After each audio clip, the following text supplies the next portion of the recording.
Video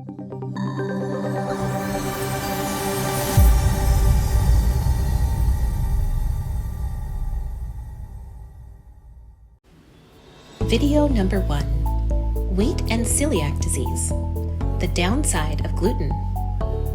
In this video, we'll discuss about wheat and celiac disease, the downside of gluten. Wheat has been around for thousands of years. It's easy to grow and quite nutritious. It was probably one of the first food items our forefathers gathered to feed themselves. Wheat was truly life-giving. For all these thousands of years, the whole grain kernel was ground and used to bake bread or prepare cereals. Fresh whole grain has always been a part of our diet without being harmful to our health. It wasn't until the 1960s and 70s that people began to realize the wheat they are consuming was making them sick. What happened? Have our bodies changed? No. It's the wheat we have relied on for thousands of years that has been changed and twisted into something our forefathers wouldn't recognize. Industrialization has been good to mankind, but it hasn't always been kind to the food we consume. Let's start with white flour, the first food that we would call processed. In 1870, the steel roller mill allowed wheat to be separated to refine the wheat into a white powder. White flour was considered fancy, so to meet consumer demand, white flour was produced en masse, and the rest of the kernel, the nutritious part, was tossed aside. Within 10 years, all flour was white and seriously lacking in nutrients. 10 years was all the time it took to change thousands of years of nourishment into something fancy and lacking in many nutrients. That was only the beginning, however. By the 1950s, technology once again let us improve our wheat. New techniques allowed for genetically altered seeds, fertilizers, and harmful pesticides to increase wheat production. Again, everyone rejoiced. More wheat for everyone. Cake for one and all. While the production of wheat increased, its nutritional value was being mangled into something unrecognizable. At the same time, inflammations and immune diseases were being linked directly to this new, improved wheat. Anyone who believes that gluten-free is just a modern phase is half right. It is indeed something new and modern, but it is not a phase. An increasing number of people are suffering from the effects of modern wheat and refined flour. The degree can vary, from a bit of wheat sensitivity to greater intolerance to celiac disease, which is the inability to process any amount of wheat due to problems in the small intestines. Especially in the case of celiac disease, the digestive system views gluten as invaders and reacts accordingly. As it tries to attack these toxins, the lining of the gut itself can become damaged, resulting in leaks, inflammation, and other problems. Serious gastrointestinal problems are the result.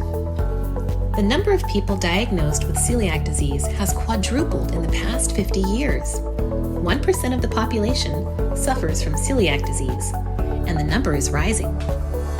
Wheat sensitivity affects up to 8% of people. It is obvious that new, improved wheat is making people sick. In studies comparing modern improved wheat to old wheat, called einkorn, it was found that the old wheat had no harmful effects at all.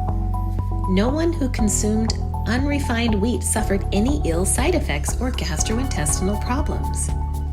The same studies showed that modern wheat can affect our autoimmune system in harmful ways, leading to celiac disease and allergies. People who are not allergic to modern wheat can still suffer. A 2013 study had healthy participants eat either new or old wheat for 2 months. The group that consumed the old wheat found their cholesterol level had decreased, and their level of potassium and magnesium had increased. The opposite was true of the group given new wheat. It is important to distinguish between gluten sensitivity and celiac disease, although they can have the same symptoms. Gluten sensitivity results in feelings of fatigue, bloating, diarrhea, nausea, and headaches. Many people don't even associate those feelings with wheat, so it's critical that doctors ask the right questions and test for wheat allergies. People diagnosed with celiac disease suffer from identical symptoms, but the problem is more specifically defined. The gluten attacks the inflammatory system and can damage the small intestine.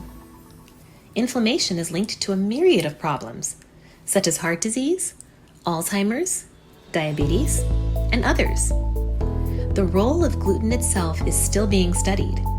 What is clear, however, is that this modern improved wheat is causing some serious illness. While wheat can be found almost everywhere, it is most commonly used in breads, cakes, cookies, pasta, creamed soups, sauces, cereal, and some salad dressings. Rye wheat can be found in rye breads, beer, and some cereals. Of course, wheat can be found in many other hidden places, and we will discuss this in much greater detail. What is clear is that people who have eliminated wheat and gluten from their diet feel better and become healthier. With anyone suffering from celiac disease, going gluten-free is a necessity. For others, it is a choice in an effort to enjoy increased health. Most people also chose a gluten-free diet in order to lose weight. A diet filled with breads, cakes, and noodles is high in carbohydrates and will very likely pack on the pounds. The reason for that is that refined wheat can cause a sugar spike. That means you use sugar for fuel while fat just gets stored and piles up. People find losing weight by cutting refined flour to be much easier and quicker.